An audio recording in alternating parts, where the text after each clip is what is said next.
Actually, ngayon po ay linya namin ang kanilang papeles. Ito po ay expired noong November last year. Oo. Pero po, nag-apply na sila ngayon sa barangay ng August. August. Kasi po, bago po mag-apply ng mayor's permit, nag-start po yan sa barangay. So, nag-barangay na sila. Most probably, hindi naman namin inaano, baka papunta na sila sa application renewal.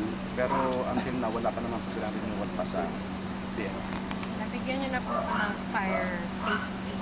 Last year Inspection. po, yes, last year, 2022, meron po silang FSIC, but to verify, karado po din na 15 square meter lang. Kasi po yung bandang likod, yun po ay bago lang nilang nabili. So, nire-renovate yung likod. Yung harap na kasi po ang meron nilang permit before. Ngayon po, yung likod daw na bahay ay nabili din ng may-ari.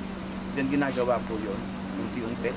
So, hindi pa po yun kasama sa floor area na may inspection ng property.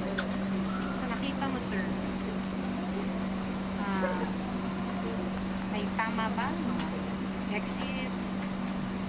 Ang exit po ay isa lang. Isang entry, isang exit lang talaga. Harap. Nagsimula po yung apoy.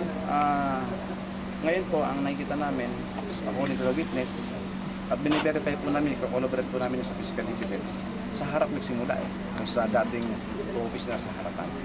So, ang mga victim natin, o mga casualty natin, ay nag-i-stay sa likod.